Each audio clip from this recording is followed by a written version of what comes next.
Hey guys, tonight we're stepping back in time, way back, to an era where entertainment was, let's just say, a little more visceral. Forget your streaming services and popcorn. Imagine a world where the biggest show in town involved life or death struggles, gladiators, and roaring crowds. We're talking about ancient Rome, and we're going to plunge you right into the sand-filled reality of what it was truly like to be a Roman gladiator. Now, before we get too comfortable, let me give you a little reality check if you were actually transported back there. Chances are you wouldn't last a day. You'd probably be a snack for a lion, or worse, just some anonymous training fodder. So, before you get comfortable, take a moment to like the video and subscribe, but only if you genuinely enjoy what I do here. And while you're at it, why not drop your current location and local time in the comments? It's always fascinating to see where everyone is tuning in from. Now, dim the lights. Maybe turn on a fan for that soft background hum. And let's ease into tonight's journey together. You feel the rough wool of your tunic against your skin? A stark contrast to the luxurious silks and linens of the patricians you've only ever glimpsed from afar. The air is thick with the scent of unwashed bodies, stale wine, and something else. Something metallic and foreboding that you can't quite place. You're not quite sure how you got here, but the cold chain around your ankle is a constant, unwelcome reminder you are no longer free. This isn't the life you envisioned, not by a long shot. Just yesterday, or what feels like it. You were a farmer, perhaps, or a merchant, or a captured soldier. Now, you are property, a cog in the vast, brutal machine of Roman entertainment. The first few days, perhaps even weeks, blur into a haze of fear and confusion. You're housed in a ludus, a gladiatorial school, alongside dozens, maybe hundreds, of others. Some are like you, recently enslaved. Others bear the scars of countless battles, their faces etched with a grim resignation that makes your stomach churn. You watch them, these seasoned warriors, moving with an unsettling grace, their muscles rippling under scarred skin. They are a different breed, hardened by a life you're only just beginning to comprehend. The lanista, the owner and trainer of the ludus, is a figure of absolute authority, his gaze sharp and unyielding. He sees not individuals, but investments, potential spectacles for the masses. You are just a body, a vessel that, with enough discipline and training, might bring him glory and gold. Your initial training is less about combat and more about breaking you down, physically and mentally. You're forced into grueling drills, repetitive exercises that push your body to its absolute limits. You learn to wield a heavy wooden sword, the rudis, clumsily at first, your arms aching, your muscles screaming in protest. You swing, you parry, you thrust, again and again, under the watchful eyes of the doctores, former gladiators who now teach the art of killing. They are strict, their commands barked in Latin, a language you're still struggling to grasp. One wrong move, one moment of hesitation, and a sharp whack from a doctore's stick reminds you of your transgression. This isn't a game, it's a brutal education in survival. You learn quickly that the most important lesson isn't about strength, but about discipline. Every movement is precise, every stance deliberate. You train in all weather, under the scorching Roman sun, or in the biting chill of winter mornings. Your diet is simple, often a gruel of barley, beans, and dried fruit, designed for bulk and energy. Not pleasure. It's a stark reminder of your station, far removed from the lavish banquets you might have heard tales of. You sleep on hard beds, packed in tight quarters with your fellow trainees.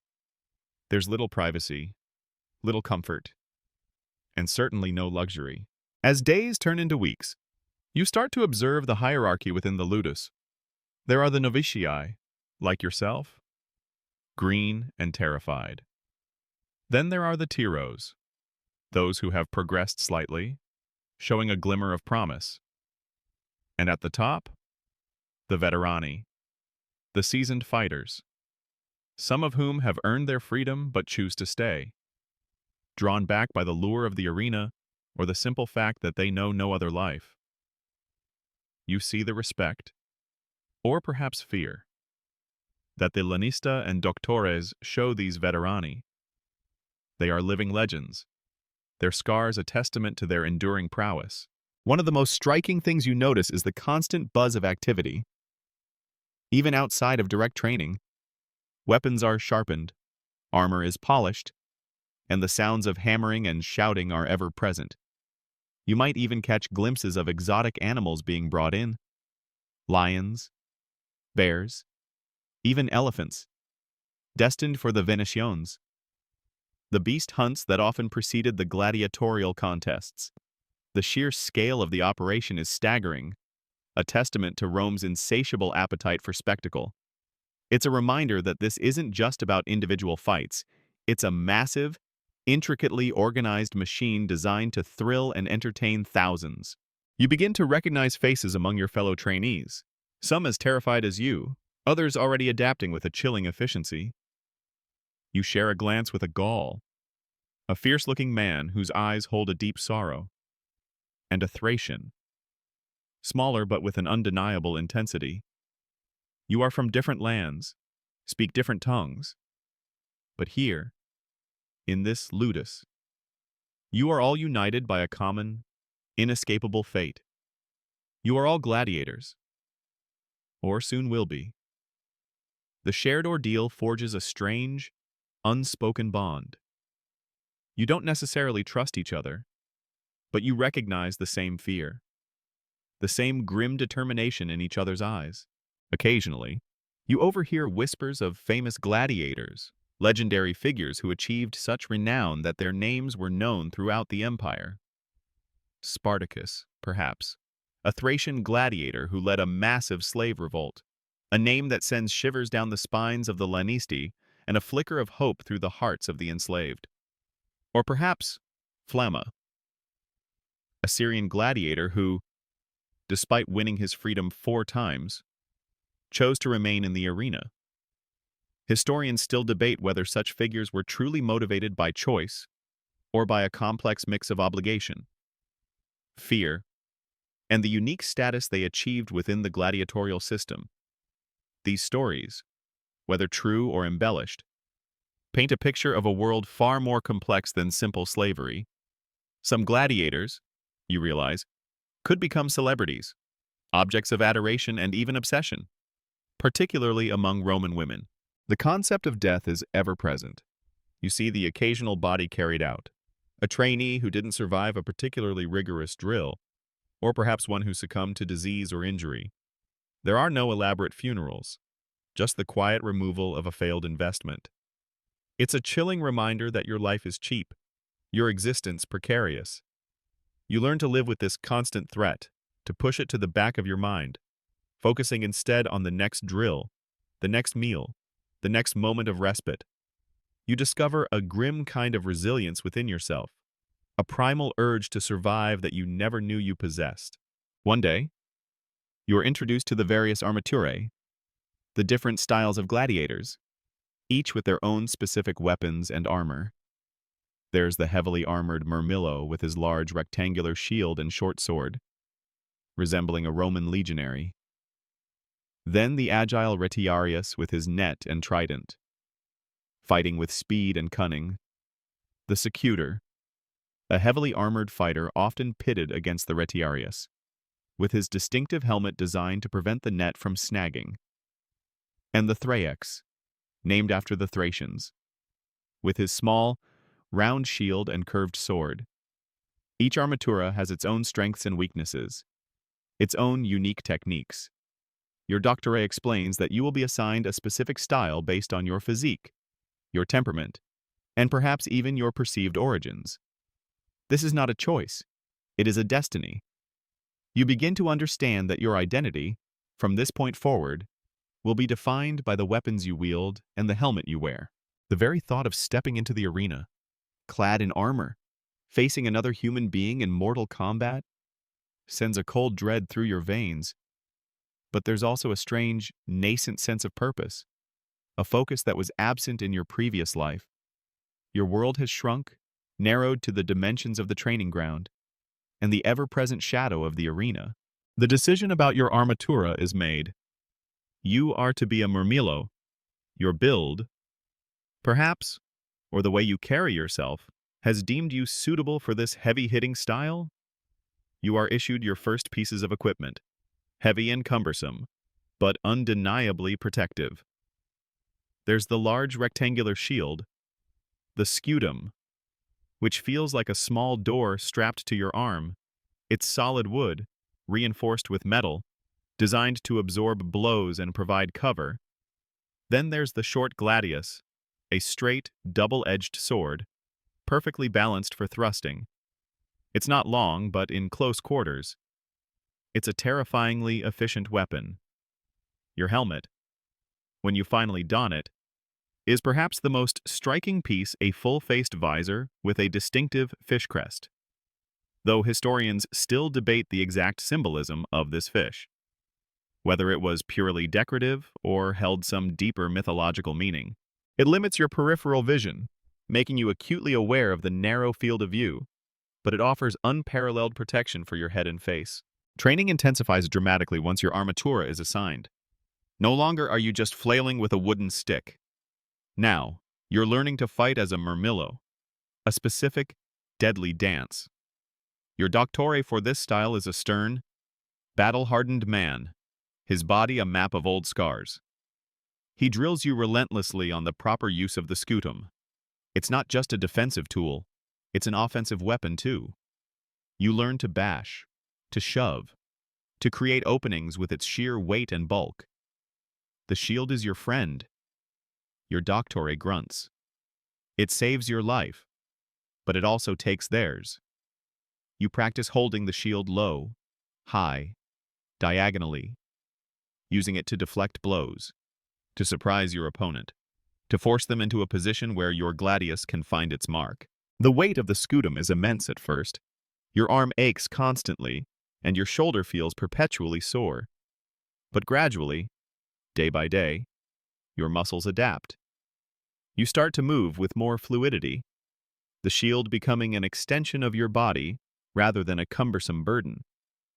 You learn the specific footwork of a murmillo, the heavy, deliberate steps designed to maintain balance and leverage, contrasting sharply with the lighter, more agile movements of a retiarius or a thraex. You discover that fighting in heavy armor isn't about speed, but about power and endurance. You need to wear your opponent down, absorb their attacks, and wait for your moment to strike with devastating force. Beyond the physical drills, there's a psychological component to the training. You are taught to control your fear, to channel it into focus. Panic in the arena means death. You learn to read your opponent's movements, to anticipate their attacks, to exploit their weaknesses. It's a brutal game of chess, played with steel and flesh. Your doctore often emphasizes the importance of economy of movement, no wasted effort. Every strike with purpose. It's like learning to box, but with much higher stakes and way less padding. He'll demonstrate a perfect parry, a precise thrust, and then make you repeat it hundreds of times until it becomes muscle memory. Food is still basic, but there's an emphasis on providing enough calories for your strenuous training. The gladiator's diet, often called hordearii or barley eaters, consisted mainly of barley, legumes, and dried fruit. This diet, rich in carbohydrates, was believed to build strong bones and a protective layer of fat, making you more resilient to cuts and blows. It's certainly not what you'd find in a modern gym, but it was surprisingly effective for their needs.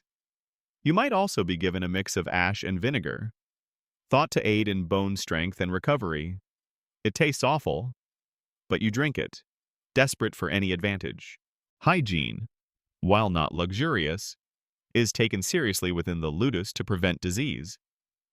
You have access to shared baths, Though they are far from the grand public baths of Rome, you scrub yourself down with oil and astrigil, a curved metal scraper, removing the grime and sweat of the day.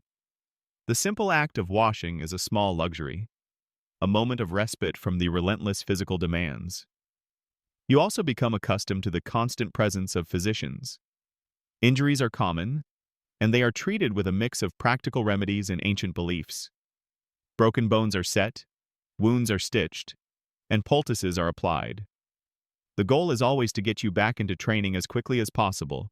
Your body is a valuable asset, and it must be maintained.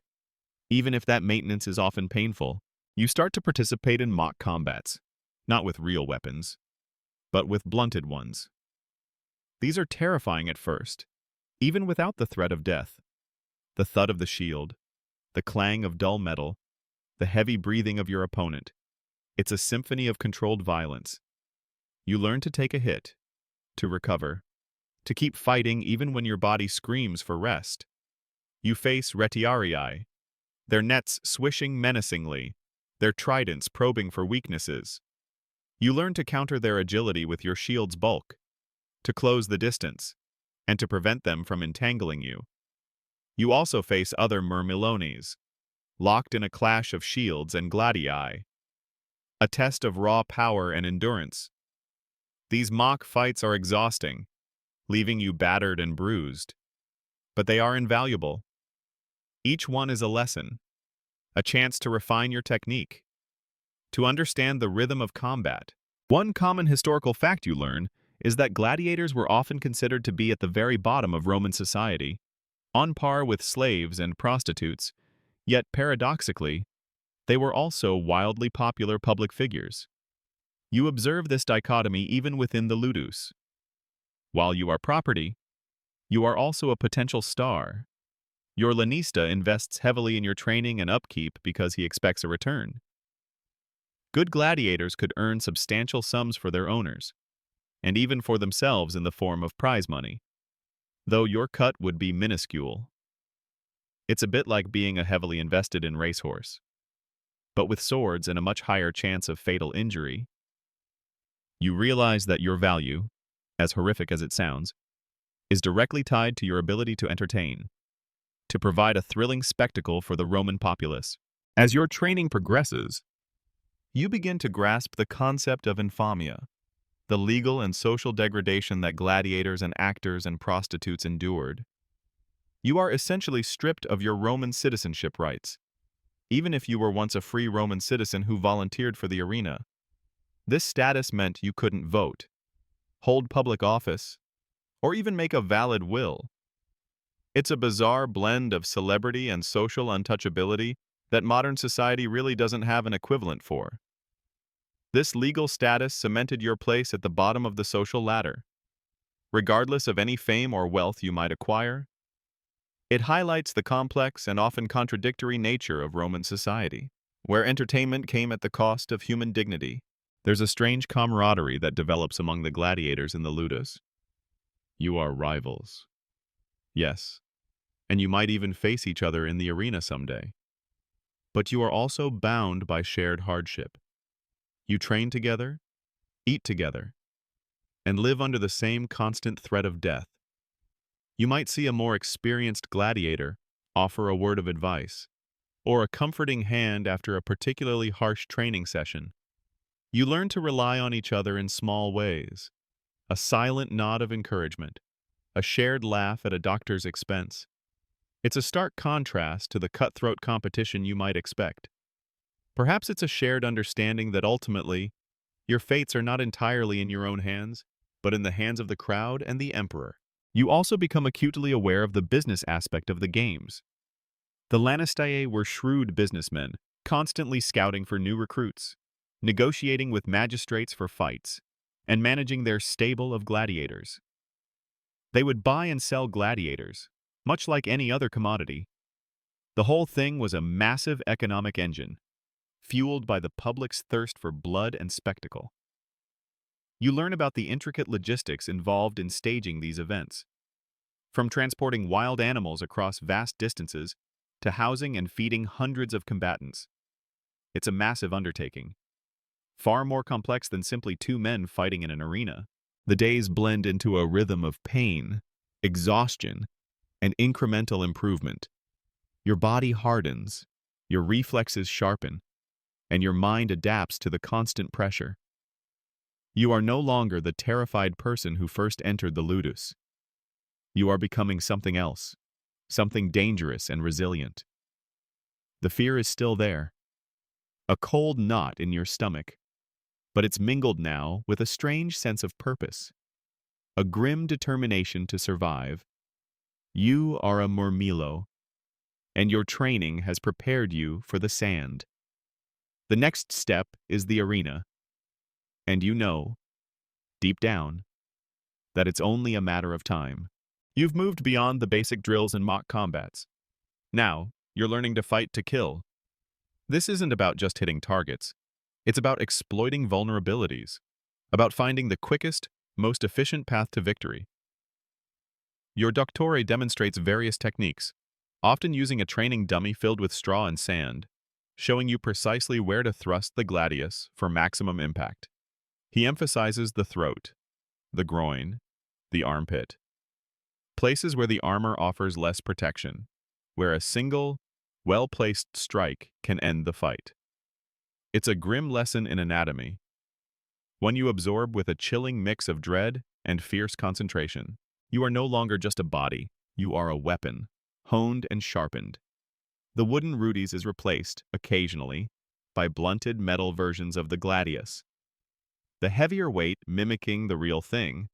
When you parry with your scutum, the impact reverberates through your arm, but you've learned to absorb it, to pivot your body, to turn the force of your opponent's blow against them. You practice disarming techniques, feints, and counterattacks, learning to anticipate your opponent's next move even before they make it. The training arena becomes a blur of sweat, grunts, and the rhythmic clang of metal on metal. Your diet, while still simple, is now meticulously managed. The lanista wants peak performance, and that means carefully calibrated nutrition. You might get more meat now, perhaps some fowl or pork, to build muscle mass. The daily routine also involves massage and basic medical care to keep your body in fighting shape. Every ache, every strain is noted, and remedies are applied. Your body is a finely tuned instrument, and it must be maintained at all costs. You witness other gladiators suffering from injuries that would cripple a free man, yet they are expected to recover and return to training with a grim determination. One of the less-known aspects of gladiator life, but something you quickly become aware of, is the social hierarchy within the gladiators themselves. It's not just novici and veterani. There's also a pecking order based on success, popularity, and even the type of gladiator you are. A successful murmillo might be treated with more respect than a less successful thraex. For instance, it's like a twisted version of a sports team, where your perceived value is directly tied to your win-loss record. The most successful gladiators might even have their own followers among the familia gladiatoria, the staff and hangers-on of the ludus, and sometimes even among the general public who visit the training grounds. This subtle stratification creates a complex social dynamic, a strange mix of rivalry and shared identity. You also learn about the different types of fights you might face. Sometimes, it's a standard duel between two gladiators of different armaturae, like a murmillo versus a retiarius.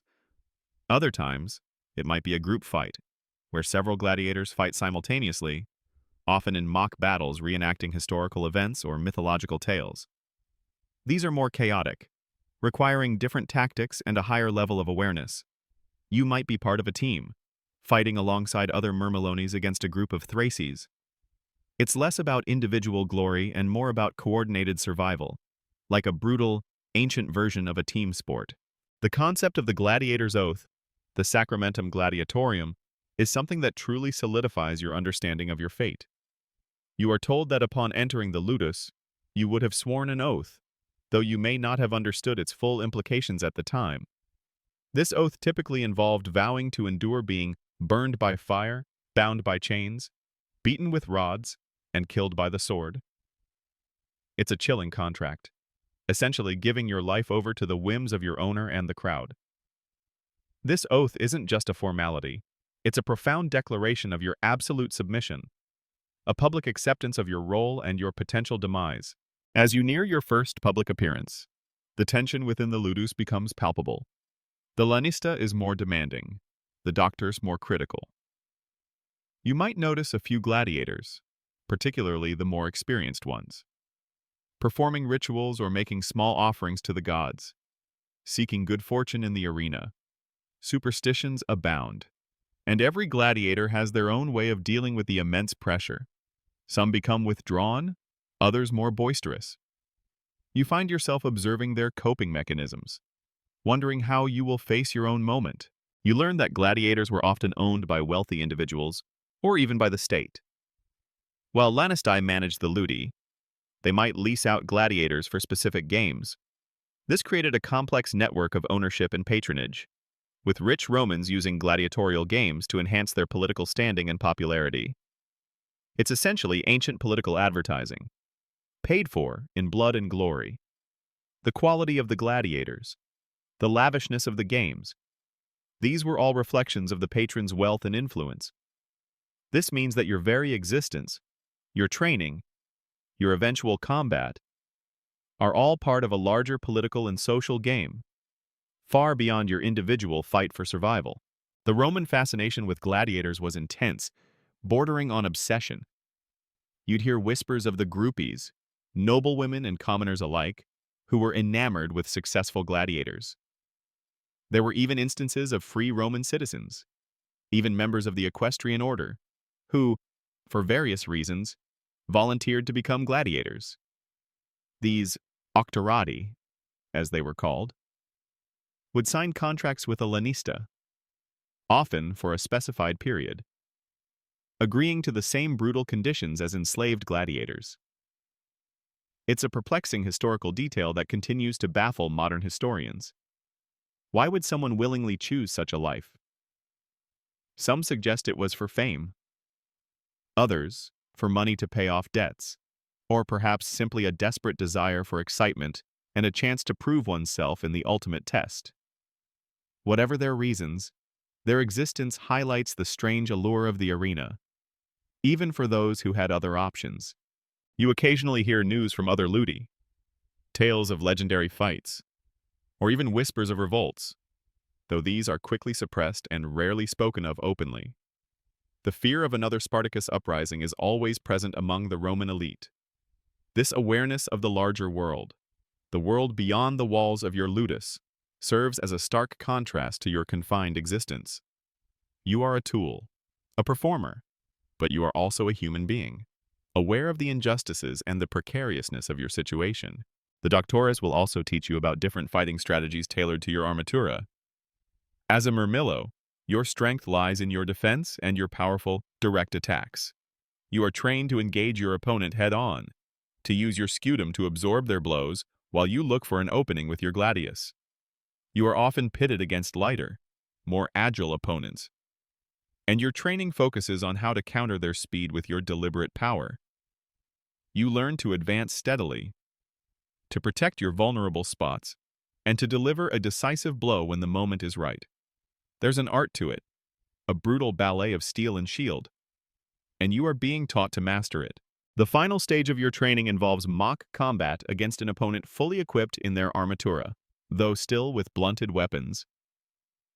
This is the closest you've come to a real fight. The weight of the armor, the limited visibility of the helmet, the adrenaline coursing through your veins, it's overwhelming.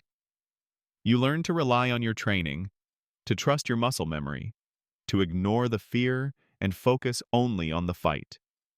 You feel the dull thud of a retiarius's trident against your scutum, the clumsy swipe of a thraex's curved sword as you parry. You learn to recognize their movements, their tells, the subtle shifts in their stance that betray their next attack. This intense simulation is designed to prepare you, as much as anything can, for the raw terror and exhilaration of the actual arena. You are no longer just practicing. You are preparing for death, or for victory. The line between the two is razor thin. and your entire existence now revolves around trying to tip the scales, however slightly, in your favor. The arena awaits. The day arrives, a swirl of controlled chaos and rising dread. You're roused before dawn, the usual gruel tasting like ash in your mouth. There's a solemnity in the air that wasn't present during training. You are led to a small chamber where your armatura awaits, laid out meticulously. The leather straps, the metal plates, the imposing fish-crested helmet, each piece feels heavier than you remember. Servants and assistants help you don the armor, adjusting buckles and ties until it fits snugly, almost like a second skin. The weight is immense, pressing down on your shoulders, restricting your movement. But it's also comforting in a strange way. It's your protection, your only hope. You are not alone. Other gladiators, dressed in their distinct armaturae, stand silently or engage in quiet conversation. Some appear calm, their faces masks of practiced indifference. Others betray their fear with trembling hands or darting eyes. You try to emulate the calm ones, to breathe deeply, to steady your racing heart. You've heard tales of gladiators who, consumed by fear, would beg for mercy even before the fight began. You resolve not to be one of them. It's like getting ready for the biggest job interview of your life. Only the interview involves sharp objects and a live audience of thousands. Then comes the procession. You are led out, not into the arena directly, but into the bustling streets of Rome, part of the Pampa, the grand parade that precedes the games. The sounds hit you first, the roar of the crowd, a deafening wave of human voices. You glimpse flashes of color, the vibrant tunics of the spectators, the gleaming armor of the Praetorian Guard, the rich tapestries adorning the stands. The smell is overwhelming incense, sweat, the faint scent of animal musk, and something else. Something indefinable that smells like anticipation and bloodlust. You march, your heavy armor clanking with each step, your gladius a cold presence at your side. This procession isn't just for show, it's a vital part of the spectacle. It builds excitement, allows the audience to see the combatants up close, to pick their favorites. You can feel their eyes on you, thousands of them, scrutinizing, judging. Some cheer, others jeer. You hear shouts of encouragement, but also taunts. Your mind struggles to process the sheer scale of it all. The Colosseum, or whatever amphitheater you are parading towards, is a marvel of engineering, capable of holding tens of thousands of spectators. It's like walking onto the field of the biggest stadium in the world, knowing you're about to fight for your life. You try to focus on the rhythm of your steps, on the back of the gladiator in front of you, anything to distract from the overwhelming reality of your situation. As you enter the arena through one of the grand gates, the roar intensifies, echoing off the massive stone walls. The sheer size of the space is breathtaking. The central sand-covered arena stretching out before you. The stands rise in concentric circles, packed to capacity, a sea of faces eager for entertainment. The sun beats down, glinting off the polished armor of the other gladiators and the weapons of the Imperial Guard stationed around the perimeter. Before the main contests begin, there are often other events. Perhaps a venatio, a wild beast hunt, where exotic animals are pitted against trained hunters or against each other. You might hear the snarls of lions, the trumpeting of elephants, or the frantic squeals of boars. The sand, you notice, is already stained a dark reddish-brown in places, a grim premonition of what's to come. It's a bizarre mix of an animal show and a horror movie, all rolled into one bloody spectacle. This also serves to further excite the crowd, raising the anticipation for the main event. Then come the pegniarii, gladiators who engage in mock fights, sometimes with blunted weapons or even whips, serving as warm-up acts. They demonstrate skill and agility without the lethality of real combat, whetting the crowd's appetite. You watch them, trying to calm your nerves, studying their movements. Though your focus is primarily on your own impending fight, the air is thick with anticipation, the crowd restless, hungry for the true spectacle. Finally, your turn approaches. Your opponent is called, perhaps a lean and agile retiarius, armed with his net and trident. Your specific matchup has been carefully chosen to create an exciting contrast in fighting styles.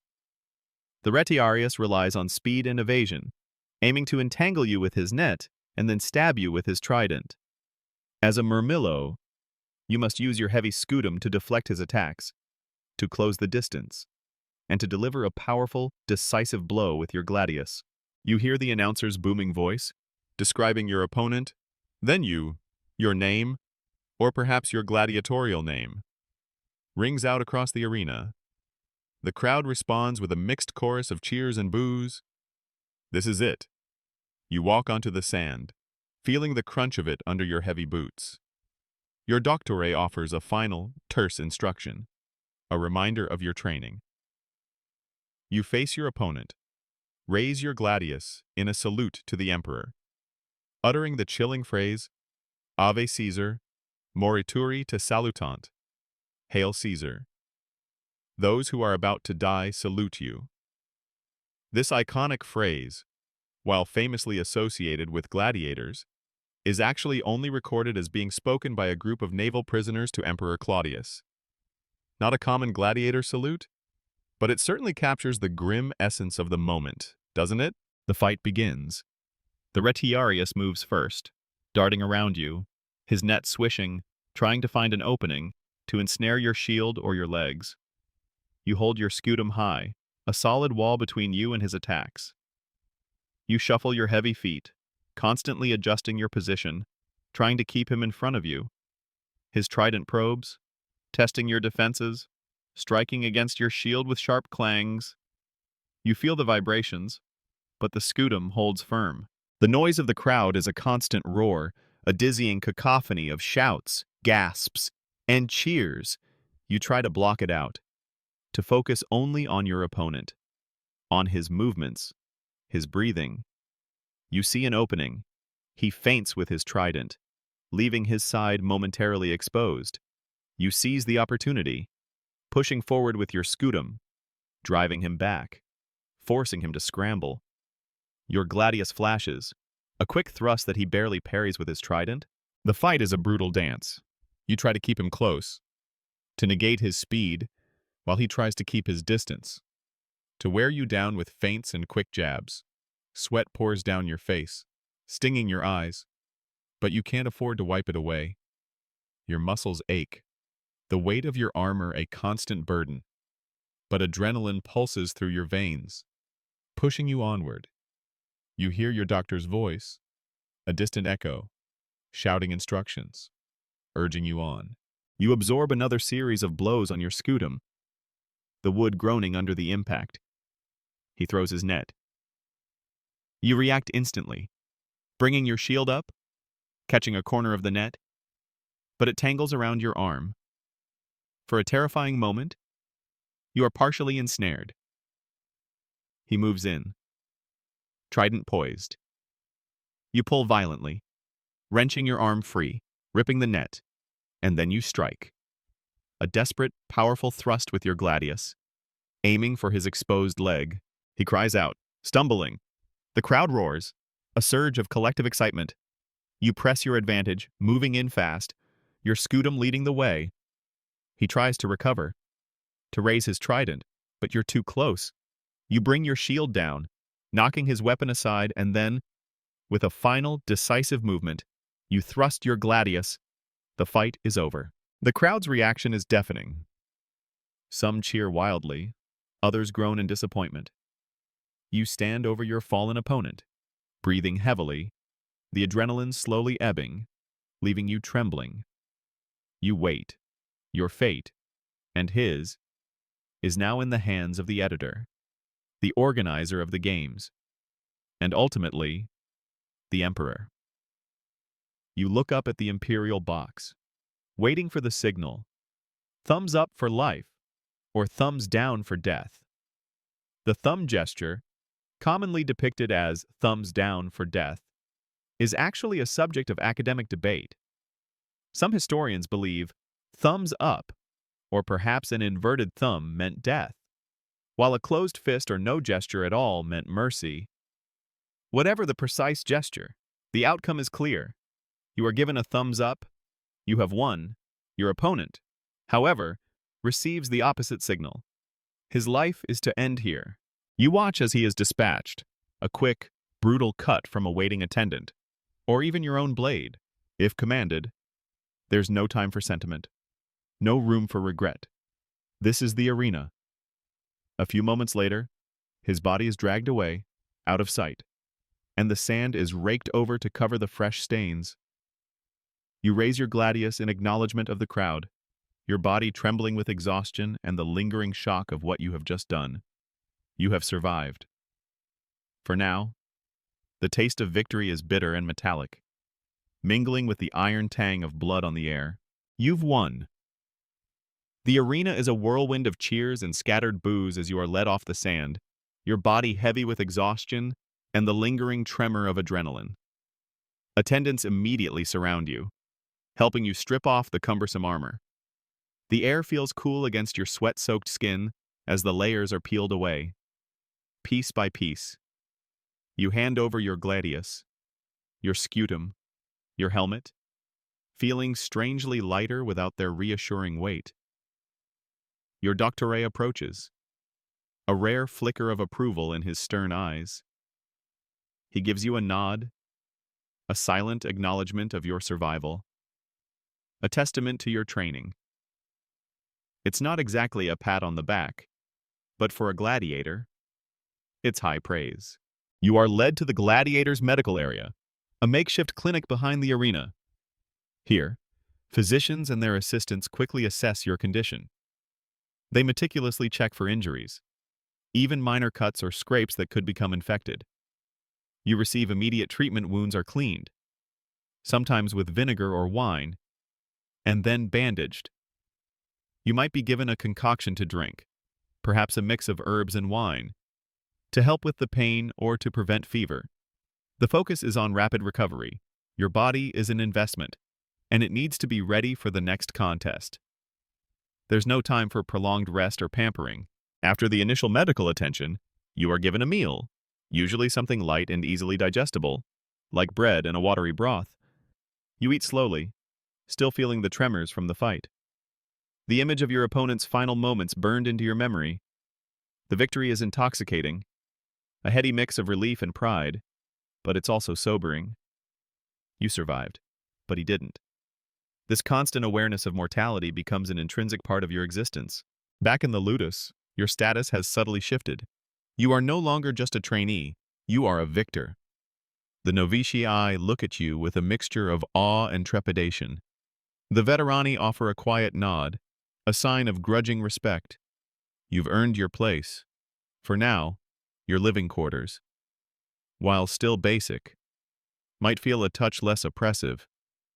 You've tasted blood, and you've tasted victory. The arena, once a terrifying unknown, is now a place you've conquered, at least once. Your training continues, but with a new emphasis. Your doctorate now focuses on refining your existing skills, pushing you to anticipate even more, to conserve energy, to exploit every tiny weakness in an opponent. You learn from your last fight, analyzing your mistakes, identifying areas for improvement. You might even be granted the rare privilege of observing other experienced gladiators in their mock combats, learning from their techniques. It's like an advanced masterclass in lethal combat, with every lesson potentially saving your life in the future. You also become acutely aware of the fickle nature of crowd favor. While you were cheered for your victory, the crowd's affections could shift in an instant. A series of losses, a perceived lack of bravery, or even just a particularly dull fight could turn their cheers into jeers. It's a terrifying thought, knowing that your survival might not just depend on your skill, but on your ability to entertain thousands of demanding spectators. This dynamic forces gladiators to not only fight well, but to fight stylishly, to put on a good show, a spectacular death, even might be more appreciated than a dull victory. One little-known detail of gladiatorial combat is the presence of the libitinarius, the undertaker of the arena. After a gladiator was killed, their body would be removed from the arena, sometimes even checked for signs of life by hitting them with a hammer, a grim practice to ensure they were truly dead. The libitinarius was responsible for taking the body away, often through a specific gate. The Porta Libitinensis, named after the goddess of funerals. This macabre detail underscores the brutal efficiency and ritualistic nature of the games, where death was an expected, almost institutionalized outcome. It's like a highly organized, morbid cleanup crew, ensuring the show could go on without delay. Your lanista is now even more invested in you. Your victory has increased your value. He might even brag about you to potential patrons looking to stage games.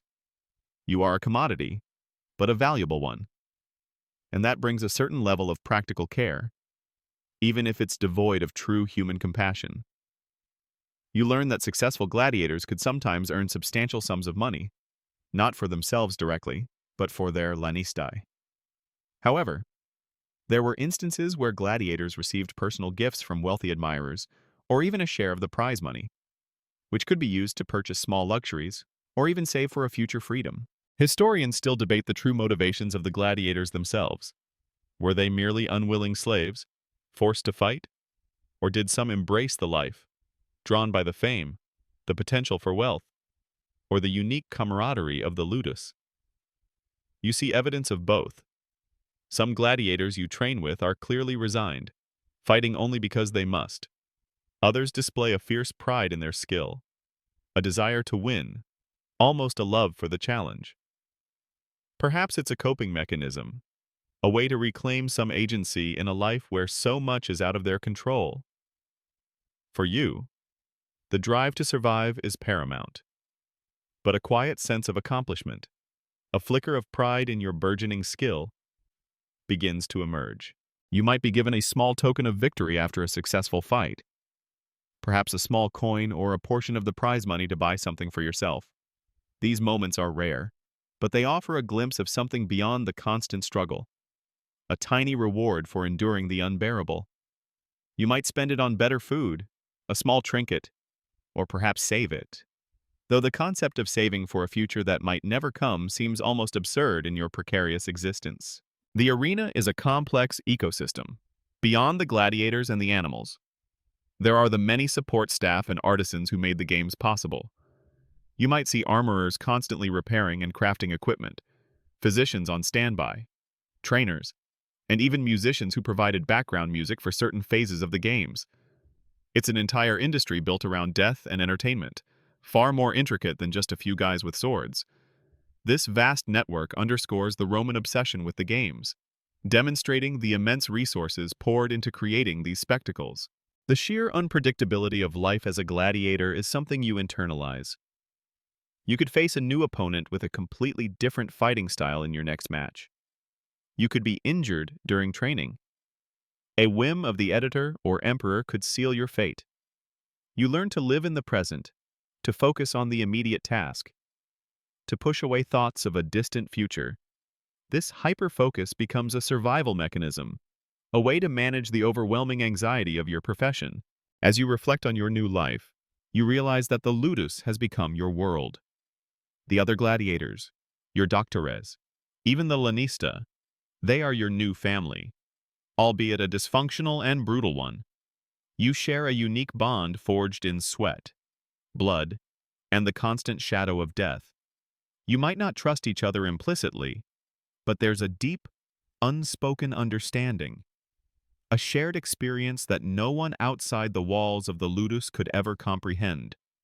You have faced death and emerged victorious. But the next challenge is always lurking, and the arena calls. Your victories have cemented your place within the ludus. And now, you find yourself facing an increasingly diverse array of opponents. The matchups are carefully orchestrated to provide the most entertainment, ensuring a fresh challenge with each new fight. You might be pitted against a Samnite, another heavily armed gladiator, often characterized by his large rectangular shield scutum, crested helmet, and short sword gladius. quite similar to your own Murmillo style. Historians still debate the precise evolution of these gladiatorial types, and how much they truly reflected the ethnic groups they were named after, or if it was purely a theatrical distinction. When two similarly armed gladiators like a Murmillo and a Samnite meet, it becomes a brutal test of pure strength, endurance, and subtle technique. You learn to adapt your strategy, even against a seemingly similar opponent. Every gladiator has their own quirks, their own tells. You study their stance, their breathing, the way they shift their weight.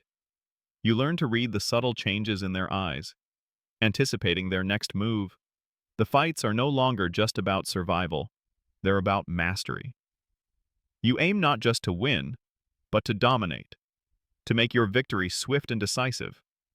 This not only preserves your energy but also leaves a stronger impression on the crowd, and, more importantly, on the editor who decides your fate. The concept of missio, or mercy, after a fight is something you understand intimately now. If a gladiator was defeated but still alive, they could appeal to the crowd for mercy. The crowd, in turn, would signal their decision to the editor or emperor. A thumb up or a waving cloth meant mercy, while a thumb down or perhaps a horizontal thumb, as some scholars suggest, meant death. This decision was never guaranteed. A particularly valiant effort, even in defeat, might earn a gladiator mercy. A dull or cowardly fight, even if it ended in a surrender, might be met with demands for execution. It's a chilling reminder that your life is ultimately in the hands of thousands of strangers, their whims and entertainment needs outweighing any sense of justice. You occasionally hear stories, hushed whispers, of gladiators who achieved manumission, the granting of freedom. This was a rare, almost mythical reward, usually reserved for gladiators who had won an exceptional number of fights, often around 10 or more. The symbol of this freedom was the wooden sword, the rudis. This wasn't the training sword you first wielded. This was a ceremonial wooden sword, presented to a gladiator as a symbol of their discharge from service. It meant they were free, no longer obligated to fight, and no longer subject to the lanista's authority. It's the ultimate trophy, a symbol of life itself. After so many encounters with death, the thought of the rudis flickers in your mind. It's a distant dream, almost too audacious to contemplate. But it's there, a tiny spark of hope in the vast darkness of your daily existence. You see some veterani in the ludus who have earned their rudis, but have chosen to remain as doctores, trainers for the next generation of fighters. For them, life outside the arena might have seemed alien, or perhaps the fame and the steady, albeit modest, income of a doctor was preferable to the uncertainties of freedom. They are respected figures, their knowledge invaluable, their scarred bodies living testaments to their past triumphs. Life outside the ludus for a manumitted gladiator was fraught with challenges. While free, they still carried the stain of infamia, their reputation as former gladiators often limiting their options in Roman society. They might become bodyguards for wealthy patrons, tavern owners, or even open their own small ludi. It's a peculiar situation, where the very thing that brought them fame also marked them as societal outcasts. The transition from a life of extreme structure and constant danger to one of relative freedom and mundane routine must have been incredibly disorienting. You're brought back to the grim reality of your training. You're learning about a unique gladiator type, the provocator. Unlike other gladiators, the provocator often fought only against other provocatores. They wore a breastplate cardiophylax, a helmet with a visor, and a large rectangular shield. Their name, meaning challenger, suggests their role was to instigate combat, perhaps as an opening act or a more evenly matched duel. It's like a specialized boxing match where both fighters are from the same weight class and have similar styles. This specific pairing, unlike the more common Murmillo versus Retiarius dynamic, emphasizes direct, head-on confrontation, relying on skill and resilience rather than contrasting weapon sets. The sheer variety of gladiatorial combats is something that fascinates you, even as you live it. Beyond the standard duels, there were also naval battles naumachii, incredibly elaborate spectacles staged in flooded amphitheaters or specially constructed basins. These were massive, expensive events, often involving hundreds or even thousands of combatants reenacting famous historical sea battles. Imagine your training, but instead of sand, it's water. And instead of a single opponent, it's an entire naval fleet. These spectacles highlight the immense resources and engineering prowess of the Roman Empire, willing to go to extraordinary lengths to satisfy its thirst for grand entertainment. As you train, you notice the subtle ways the Roman calendar and festivals influence the games. Gladiatorial contests were often held during public holidays, religious festivals, or as part of funeral games for important figures. These events were deeply intertwined with Roman religious and civic life. The more significant the occasion, the more lavish and extensive the games would be, often spanning several days. This connection to the calendar meant that your life was dictated not just by your lanista, but by the rhythms of Roman society itself. The pressure to perform well, to continue winning, weighs heavily. A losing streak could mean a swift end to your life, or at best, a significant loss of value for your lanista, potentially leading to harsher conditions or less desirable matchups. You train with a fierce intensity, pushing your body and mind to their limits, knowing that your next fight could be your last. The roar of the crowd, the smell of the arena, the gleam of your gladius. These are the constants of your existence. And you have, in a strange, terrifying way, become accustomed to them. You are a gladiator. And your next challenge, whether in the sand or in the depths of your own endurance, awaits. Your reputation, for better or worse, has begun to precede you. When your name is called for a match, there's a murmur in the crowd, perhaps even a cheer from a small, dedicated group of followers. You've become known for your disciplined fighting style, your powerful scutum defense, and your decisive thrusts with the gladius. This small taste of fame is a strange sensation. You are still enslaved, still facing death. Yet you are also a recognized figure in this vast, brutal empire. It's a bizarre form of celebrity, where your fan club is made up of people who pay to watch you risk your life. The types of opponents you face continue to vary, keeping your skills sharp and your strategies adaptable. You might encounter a Dimmacharis, a rare and particularly deadly gladiator who wielded 2 swords, one in each hand.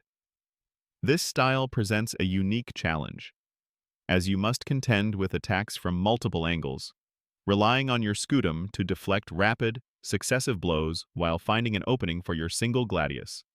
Imagine trying to block 2 fast-moving targets at once. It's a terrifying ballet of blades and shields. Your training for such a fight would emphasize quick footwork, efficient parries, and a rapid counterattack to overwhelm the twin blades. Beyond the formal duels, you learn about other, more unusual forms of gladiatorial combat. Sometimes, gladiators would be forced to fight animals in the arena, a venatio that served as a warm-up act for the human contests. You might see bears, lions, or even exotic beasts like crocodiles being brought into the arena, often pitted against venatores or bestiarii, specialized gladiators who were trained in animal combat. It's like a deadly zoo visit, where the animals are wild and the only cages are the walls of the arena. This highlights the Roman desire for novelty and extreme spectacle, pushing the boundaries of what was considered entertainment. The aftermath of a fight is always the same swift medical attention. A simple meal, and then back to the ludus for more training. Your body is a testament to your profession, a canvas of old scars and newly forming bruises. You learn to live with a constant level of physical discomfort, pushing through pain that would sideline an ordinary person. The resilience you've developed is astounding, a testament to the human body's capacity to adapt to extreme conditions. You also witness, with a grim regularity, the permanent injuries suffered by others, a lost eye, a crippled limb, constant reminders of the high stakes involved. One common misconception about gladiators is that every fight was to the death. While many indeed ended in fatality, mercy was frequently granted, particularly for a gladiator who had fought bravely and entertained the crowd. The editor of the games, and ultimately the emperor, would make the final decision based on the crowd's reaction. It's less a death sentence and more a very high-stakes performance review, where the audience holds all the power. This nuanced reality adds another layer of tension to each fight. Not only must you win, but you must win well enough to impress, or lose valiantly enough to earn pity. You're also aware of the political undertones of the gladiatorial games. Emperors and politicians frequently use these spectacles to curry favor with the populace, to distract from social unrest, or to display their wealth and power.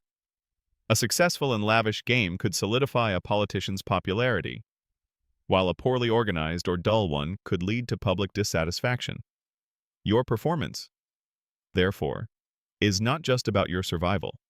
It's part of a larger political narrative, a theatrical display of imperial might and generosity.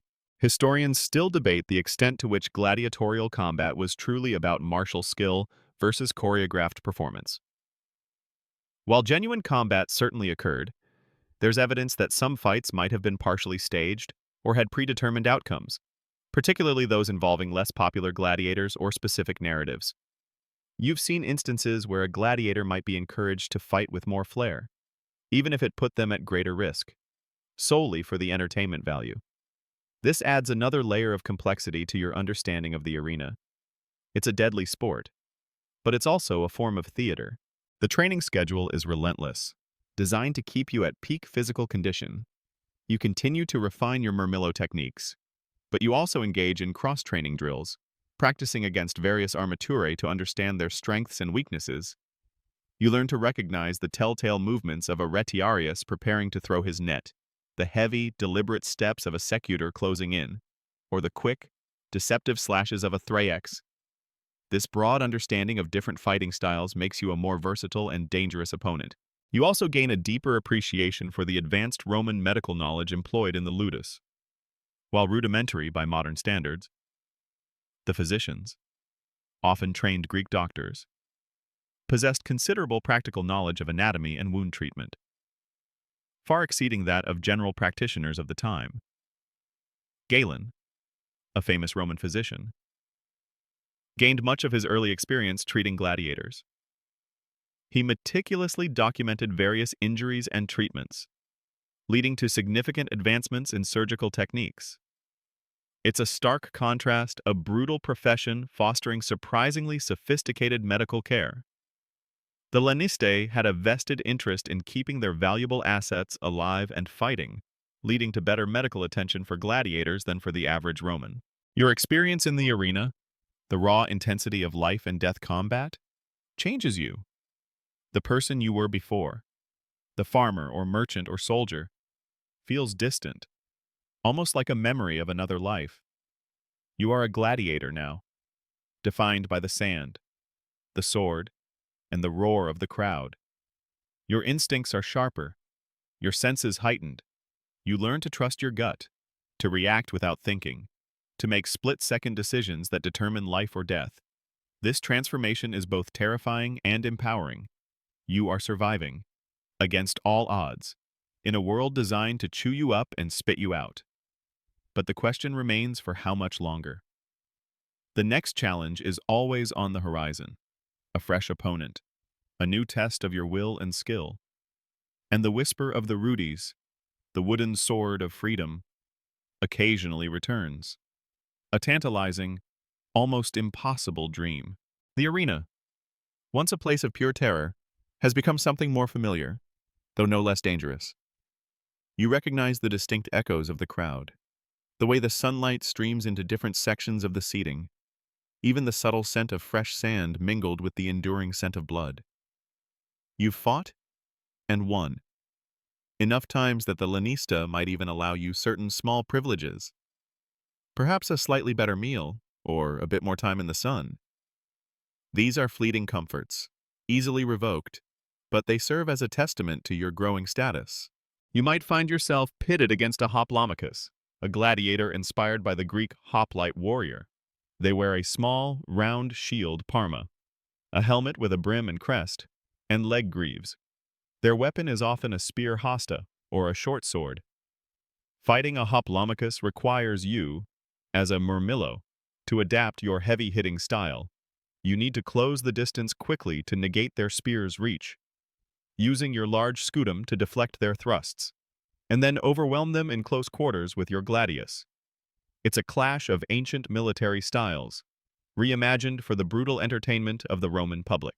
Beyond human-on-human combat, you've glimpsed the often overlooked and disturbing reality of women gladiators, or gladiatresses. While incredibly rare and often viewed as a novelty, there is archaeological and historical evidence of women fighting in the arena. They often fought dressed in the same armaturae as men, or sometimes in less protective gear, making them an even greater spectacle. Historians still debate the extent of their participation and whether they fought to the death or primarily for show. Their existence challenges the traditional image of gladiators as exclusively male, highlighting the Roman appetite for spectacle. Regardless of gender, these female fighters might have been enslaved, or in some cases, free women who volunteered, perhaps seeking fame, fortune, or simply a way out of a desperate situation. You learn that the games weren't just about individual duels. There were also public executions noxiae that took place during the games, often between the venationes and the gladiatorial contests. Criminals and condemned individuals, often unarmed or poorly armed, would be thrown into the arena to face wild beasts or armed executioners. It's a chilling demonstration of Roman justice, where punishment was also a form of public entertainment, turning human lives into a macabre theatrical display. You hear the screams, even if you try to block them out. A stark reminder of the grim reality that underpins the entire spectacle.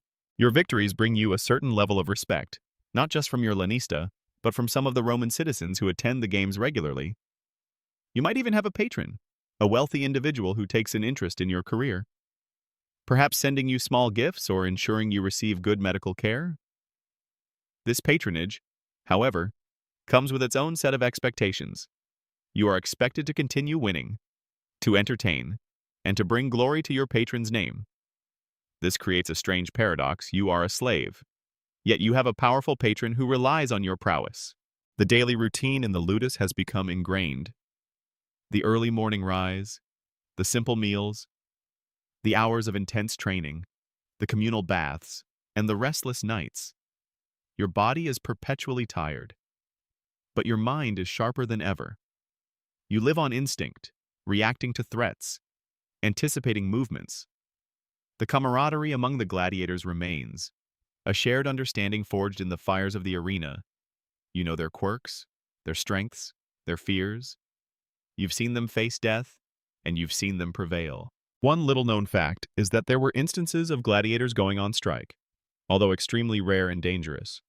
There are accounts of gladiators refusing to fight due to poor conditions, unfair treatment, or insufficient food. Such acts of defiance were met with brutal suppression by the Roman authorities, often leading to mass executions. It's a fascinating glimpse into the human spirit's refusal to be utterly broken, even in the face of overwhelming power. These brief moments of rebellion highlight the desperate circumstances of the gladiators and their occasional attempts to reclaim some agency. You also become aware of the complex financial system surrounding the games. The Lanistae would lease out their gladiators to the editor of the games, receiving a fee for each gladiator, with an additional bonus if the gladiator won. There were also fees for hiring the arena, providing animals, and paying for the elaborate decorations and infrastructure required for the spectacles. It's a massive economic enterprise, a multi-million-dollar industry in ancient terms, all built on the bodies of men and beasts. The financial incentives underscore why the games were so popular and why so much effort was put into ensuring their success. The emotional toll of your life is immense. You've witnessed death countless times, both in training and in the arena. You've faced it yourself, staring it down and emerging victorious. But each encounter leaves its mark. You suppress your emotions, burying fear, grief, and even joy Beneath a hardened exterior, sentimentality is a weakness you cannot afford. Yet, beneath the surface, you are still human, still carrying the weight of your experiences. The arena changes you, irrevocably. It chisels away at your former self, leaving behind a warrior, stripped bare of all but the primal will to survive. The whispers of freedom, of the Rudies, become slightly less distant. You've survived more fights than many, perhaps approaching the number that might earn you manumission. The hope, though faint, is a powerful motivator. It pushes you through the exhaustion, through the pain, through the fear. You continue to train, to fight, to put on a show for the roaring crowd, all with that single burning desire to one day walk out of the arena, a free man, with the wooden sword in your hand. But until then, the sand calls. With each victory, the weight of your scutum feels a little less cumbersome, the gladius a natural extension of your arm. You've become a familiar face in the arena, your distinctive fish-crested helmet known to the regular spectators. The lanista sometimes uses you for promotional events, parading you in front of potential patrons. A living advertisement for the quality of his ludus. This adds another layer to your already complex existence. You are a fighter, a survivor, and now, a living billboard. You might be matched against a crupularius, an exceptionally rare type of gladiator who wore heavy, segmented plate armor that completely covered their body. This was like fighting a walking tank. Such armor would make them incredibly slow, but almost impervious to blows. As a murmillo, your strategy would shift dramatically. Instead of direct confrontation, you'd focus on finding the tiny gaps in their articulated armor, targeting joints or the spaces around the helmet. It's less a duel and more a slow, methodical attempt to dismantle a human fortress, like trying to pick apart a very well-armored artichoke. This kind of fight emphasized strategic thinking and patience over brute force. You've learned that the games weren't solely about single duels. Sometimes, group combats would be staged, featuring dozens or even hundreds of gladiators in elaborate mock battles. These could be recreations of famous historical battles or mythological narratives, turning the arena into a sprawling, deadly stage. You might be part of a legion, fighting alongside other Myrmilones against a horde of Thraces or Samnites. It's less a sport and more a brutal, immersive theatrical production, complete with dramatic narratives and a massive cast of combatants. These larger engagements required an entirely different skill set, demanding awareness of your surroundings, coordination with your fellow gladiators, and the ability to fight effectively in a chaotic, multi-opponent environment. The arena, you discover, is a world of its own, with its own customs and rituals. You see attendants carrying water and sponges for the gladiators, offering small sips during brief lulls in the fighting. You notice the specialized equipment used to clean the arena, rakes to smooth the sand, and even mechanisms to quickly drain water after a namachia. Every detail is meticulously managed to ensure the seamless flow of the spectacle. It's an impressive feat of ancient event planning, making sure the show never stops. Even amidst the bloodshed, one often overlooked aspect of gladiatorial life is the intense rivalry and competition between different ludi gladiatorial schools. Each lanista wanted their gladiators to be the most successful, to win the most fights, and to gain the most fame. This competitive spirit filtered down to the gladiators themselves. While there was camaraderie within your own ludus, there was a fierce desire to prove superiority over gladiators from other schools. Your victories not only brought you personal acclaim, but also enhanced the reputation and financial standing of your lanista. This added another layer of pressure to every fight, knowing that you were representing not just yourself, but your entire school. Historians still debate the role of editor in influencing the outcome of fights beyond just granting mercy. Did they sometimes orchestrate specific matchups to guarantee a certain level of excitement, or even subtly influence the crowd's decision through gestures or prompts? You might observe the editor's subtle interactions with the crowd, their attempts to whip up enthusiasm, or their careful consideration before giving the final thumb signal. Their power is immense, and their decisions shape not just the entertainment, but the very lives and deaths of the gladiators. The roar of the crowd, once a deafening wall of noise, now has different nuances. You can pick out the excited shouts from the cynical jeers, the genuine appreciation from the bloodthirsty cries. You learn to feed off their energy, to use it to fuel your own performance. A well-placed parry, a spectacular dodge, a powerful thrust, each elicits a stronger reaction from the crowd, and you instinctively learn how to manipulate their emotions, how to give them what they crave. You are not just a fighter, you are an entertainer, a performer on the ultimate stage. You also become aware of the broader public's obsession with gladiatorial figures. Graffiti depicting famous gladiators could be found on walls throughout Roman cities. Statuettes, lamps, and other memorabilia featuring gladiatorial imagery were popular. Women would collect gladiatorial sweat spharisterium to use in cosmetics, believing it possessed virile qualities. It's a peculiar form of ancient fandom, where the objects of admiration were also slaves facing imminent death. This widespread adoration, even for those at the bottom of society, underscores the profound impact gladiators had on Roman culture. Your training now includes specific drills aimed at prolonging a fight, if necessary, to maximize entertainment, or conversely, ending it quickly if the crowd demanded it. You learn how to make a fight look more dramatic, how to play to the crowd without unnecessarily endangering yourself. It's a fine line to walk, balancing survival with showmanship. Your doctore emphasizes the importance of reading the crowd, of understanding their desires, and adapting your fighting style accordingly. You are learning the true art of the arena, where skill in combat is only one piece of the puzzle. The relentless cycle of training, fighting, and recovery has hardened you completely. Your body is a machine, your mind a steel trap. The fear that once crippled you has transformed into a cold, focused determination. You are no longer just surviving, you are thriving in this brutal world. The dream of the Rudies, the wooden sword of freedom, burns brighter than ever before. You are close. You can feel it. Every strike, every parry, every moment in the arena brings you closer to that ultimate prize. You are a gladiator, and you will fight until that dream becomes a reality. The years have blurred into a relentless cycle of training, combat, and fleeting moments of respite. Your body bears the indelible marks of countless battles.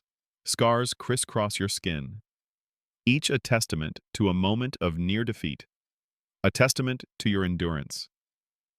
You've outlived many of the gladiators you started with, their names now just whispers on the wind, their faces fading memories. You are a veteranus, a seasoned warrior, revered by the younger gladiators and treated with a grudging respect by your lanista. Your reputation is solid, your name now synonymous with skill and survival in the arenas of Rome. You might be faced with a unique, almost theatrical fight, perhaps against a laquarius, a gladiator who wielded a lasso lacheus and a dagger. This incredibly rare and specialized style would require you, as a murmillo, to remain hyper-aware of your surroundings, constantly moving to avoid being ensnared by the lasso, while simultaneously trying to close the distance to deliver a decisive blow with your gladius. It's like trying to fight a cowboy in ancient Rome, a bizarre and highly entertaining spectacle that probably didn't last very long in reality due to the impracticality of the lasso. Such matchups highlight the Roman quest for novel and exciting forms of combat, always pushing the boundaries of what was considered entertaining. Your training now focuses less on basic techniques and more on strategic mastery, on conserving energy, and on exploiting the tiniest weaknesses of your opponents. You are a master of your armatura, your scutum and gladius moving as if they are extensions of your own will. You can predict your opponent's moves, anticipate their thrusts and parries, almost before they even begin. You are not just fighting, you are orchestrating, guiding the combat to your desired conclusion. The political significance of the games has become even clearer to you. You've fought in games celebrating imperial triumphs, commemorating important events, and even as part of lavish funerals for powerful senators. Each event is a carefully curated display of Roman power, wealth, and martial prowess, with you, the gladiator, at its very heart. The roar of the crowd, the approval of the emperor, these are the metrics by which Rome measures its strength, and you are a vital instrument in that measurement. One fascinating, if somewhat morbid, detail you might observe is the involvement of priests and religious rituals in the games. Before major contests, priests might offer sacrifices to the gods, seeking divine favor for the emperor and the games themselves. The arena was often purified with incense and other rituals. It's a strange blend of brutal entertainment and solemn religious observance, underscoring the deep integration of the games into Roman spiritual life. These rituals add a layer of gravitas to the proceedings, elevating the spectacle beyond mere entertainment. Historians still debate the true motivations for the decline of gladiatorial games. While Christianity certainly played a role in condemning the bloodshed, economic factors, changing tastes in entertainment, and the sheer cost of staging such elaborate events also contributed. You, living in this era, might sense a subtle shift, perhaps fewer large-scale namekiai, or a greater emphasis on athletic contests. The empire is vast and complex, and even the most beloved traditions can eventually wane. The thought of the rudis, the wooden sword of freedom, is no longer a distant dream, but a tangible possibility. You've earned enough victories, survived enough brutal encounters. The Lanista has hinted at it, perhaps even discussed the terms. The moment you step into the arena for what could be your last fight, the anticipation is almost overwhelming. This fight isn't just for survival, it's for liberty. You will fight with everything you have, for this is the culmination of your agonizing journey. You recall a curious fact: some gladiators were effectively unionized. While not formal unions as we know them, gladiators often formed collegia, or associations, which provided mutual support, burial funds, and even acted as representatives in negotiations with Lanisti. It's an incredibly surprising detail for men at the bottom of Roman society, showing a degree of agency and solidarity you wouldn't expect in such a brutal system. These collegia provided a crucial social network for gladiators, offering a semblance of community and support in a harsh world. The final fight is a blur of intense focus. You wield your gladius with a precision born of countless hours of training and battles. Your scutum is an impenetrable wall. You move with a grim grace, every action deliberate, every parry and thrust executed with perfect timing. The crowd roars, sensing the importance of this moment. They know your reputation. They know what you're fighting for. You leave nothing in the arena, pouring every ounce of your strength, skill, and will into this final test. And then, it is over. You stand victorious, breathing heavily, your muscles screaming in protest, but your spirit soaring. You look up at the imperial box. The gesture is clear. The wooden sword is presented to you, not on the sand, but after you've left the arena, in a quiet, solemn ceremony. It is simple, unadorned, but in your hands, it feels heavier than any gladius, more precious than any amount of gold. It is the symbol of your freedom. You have endured, you have survived, and you are, finally, free.